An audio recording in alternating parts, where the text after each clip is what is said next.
Time Lords are an archetype of level 10 fairy monsters that can be normal summoned without tributing, have 0 attack, can't be destroyed by battle or card effects, has effects after the battle, and return to the deck in your standby phase.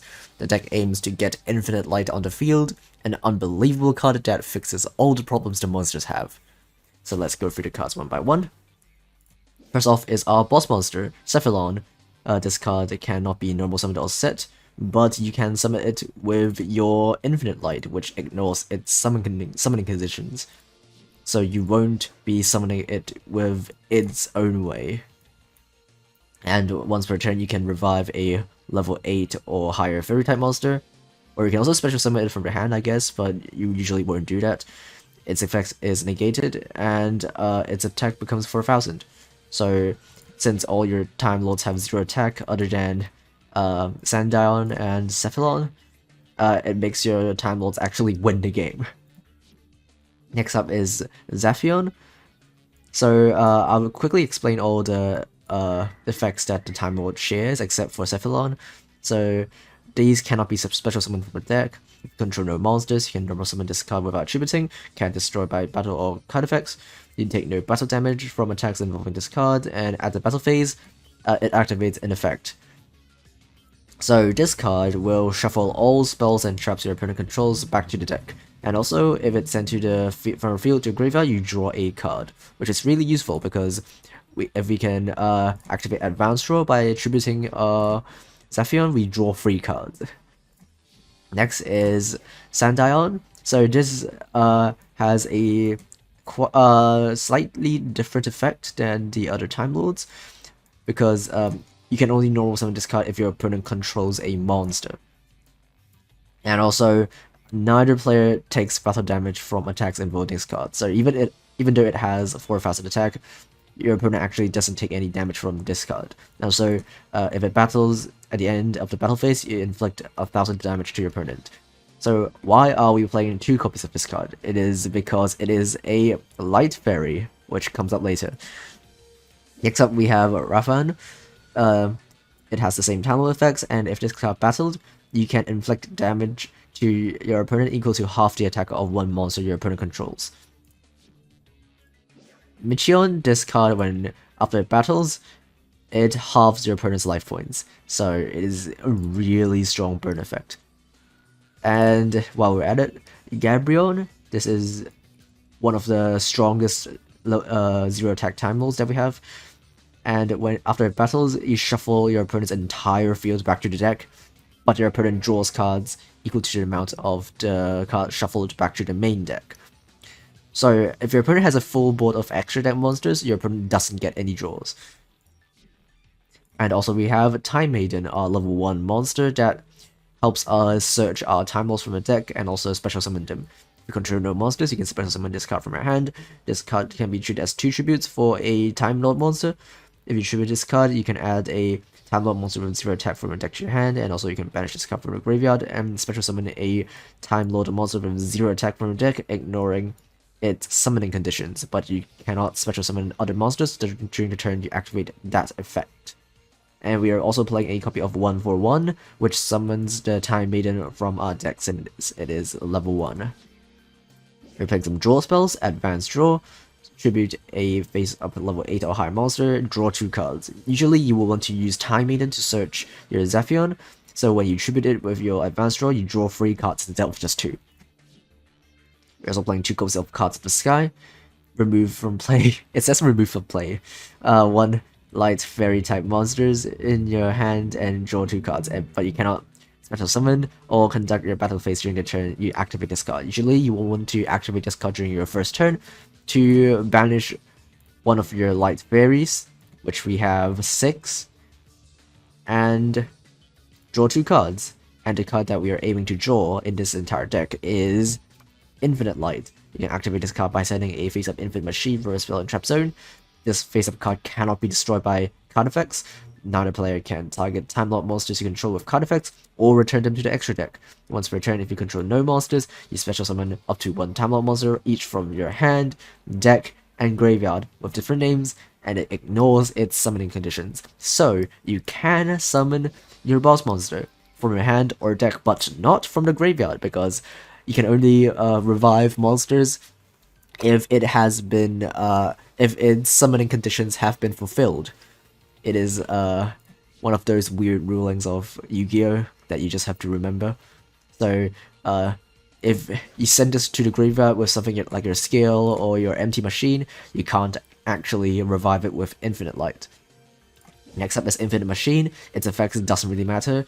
You activate this card by sending a face-up empty machine from your spell and trap zone to your graveyard. It has an effect other than that, but it doesn't really matter. It's just there for you to activate your Infinite Light, because this card is just insane. Okay, for extra deck, we're just playing a whole bunch of generic stuff. Since all the time was at level 10, we can play rank 10 monsters, and this is the cheapest rank 10 that we have in the game. And also we are playing a bunch of links that we pretty much play in every single other free-to-play deck. And for our skill, we are playing Empty, Infinite, and Infinite Light. This skill is just so insane. It basically sets Empty Machine from outside your deck to your field, and because it's set with a skill, you can activate it during the turn it's set. So during your first turn, you can send a Time Lord from your hand to your graveyard, set this card, use its second effect to shuffle back the Time Lord that you sent with a skill, get your Infinite Machine from your deck. During your opponent's turn, you can activate Infinite Machine, and if you already drew Infinite Light, you can immediately activate Infinite Light without having to wait a turn. Because even though Infinite Machine searches for Infinite Light, you will have to wait a turn because it sets Infinite Light, and trap cards cannot be activated the turn it's set. So that's why we're playing so many draw spells to draw into Infinite Light, so that we don't have to wait a turn. We can just set Infinite Light during our turn, and when we activate Infinite Machine during our opponent's turn, we can immediately chain Infinite Light and activate it. And the skill also has a second effect that we will never use, because you basically almost always win the game when you have Infinite Light on field. So yeah. Also, this skill can be used if your deck has at least half monsters and no monsters other than Time Lord monsters or Time Maiden. So that's why we're playing this ratio of 10 monsters and 10 backrow. So this is the expensive version of the deck. You'll notice that we don't actually play 1-for-1 in this version because of a card that we are playing, Pot of Duality. So this is just another card that helps us dig into Infinite Light during our first turn, because this card is just so insane. So we're not playing 1-for-1 because it special summons from our deck. So instead of playing Cards of the Sanctuary, we are playing Pot of Duality, so we don't have to play Sandion, which is actually a pretty bad Time Lord. And instead, we are playing a copy of Lazion.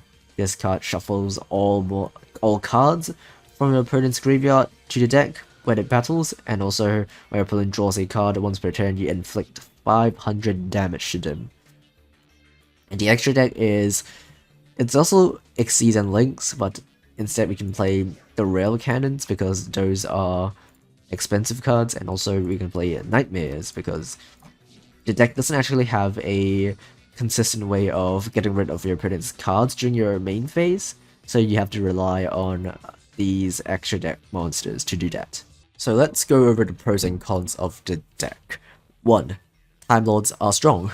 They're immune to being destroyed by battle or card effects, and their effects after they battle are just crazy.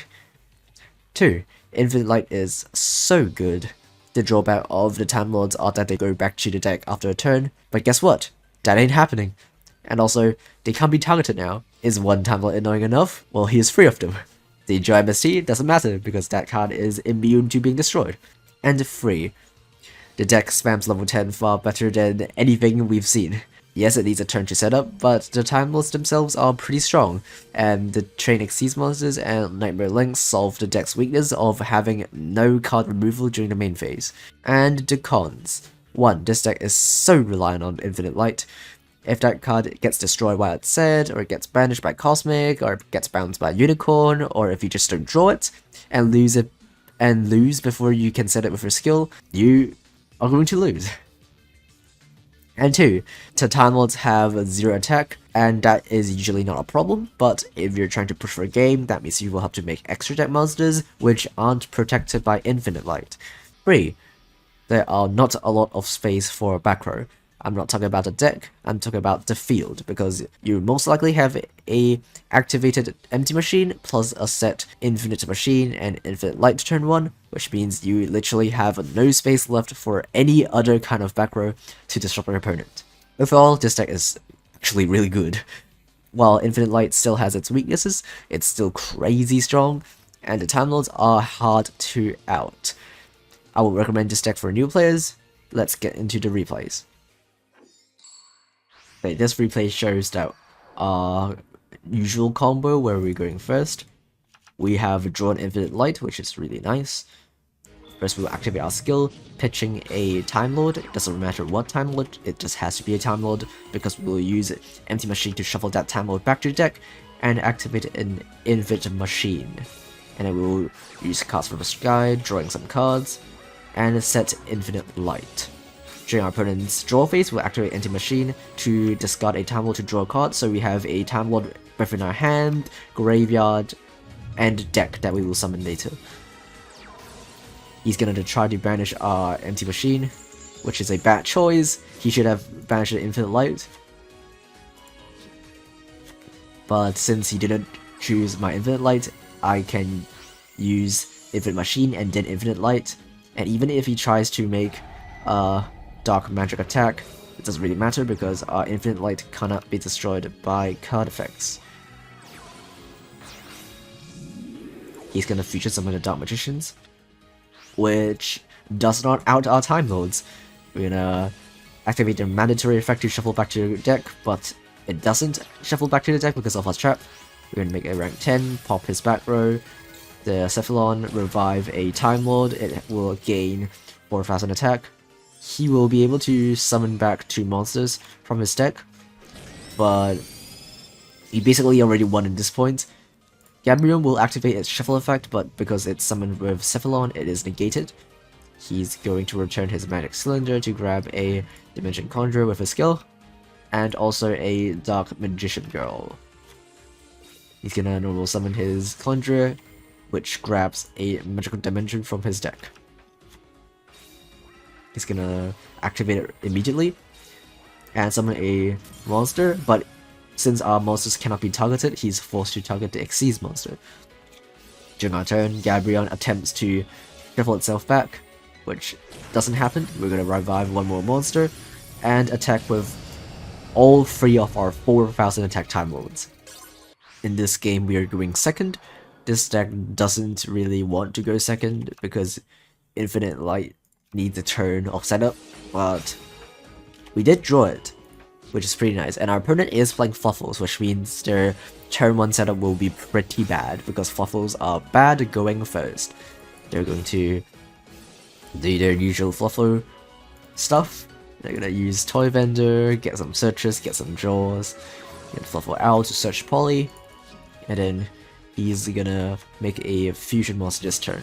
But before that, he's gonna summon back his Sabers, so he has a material for his fusion monster. He's gonna make Daredevil, and then Fluffle Cat's effect, grab back the Poly, and then he's gonna immediately use the Poly again, fusion summoning using his 2 monsters on field, and the Sabertooth will revive his other fusion monster.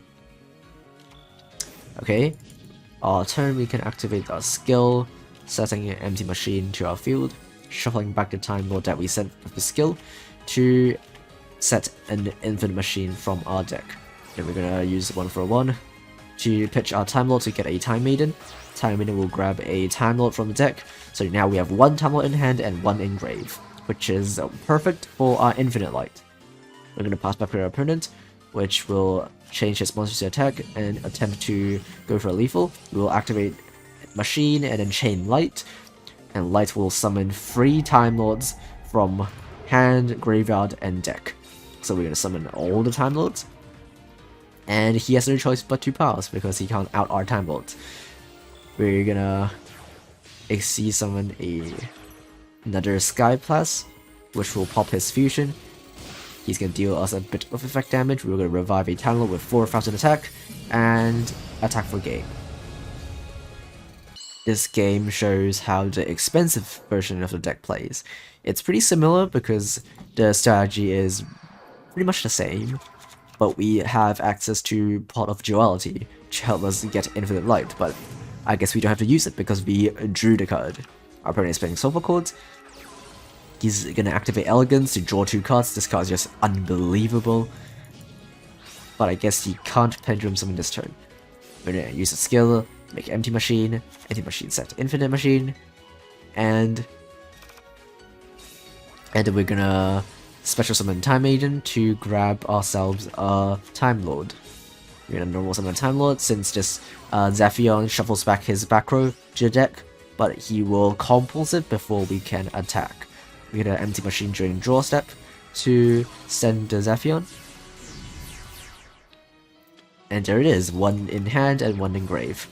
Perfect for our Infinite Light, which will activate Machine and Chain Light again, sending our entire back row to the graveyard and making, of course, our boss monster Cephalon and also the 2 Time Lords that we have in hand and graveyard. I'm gonna use the mandatory effects, which won't trigger. I mean, they won't actually shuffle themselves back to the deck because of Infinite Light. And then we're gonna revive a monster, but since we're playing an expensive version, we can make Libe, which can boost its own attack to 6000 and attack for game.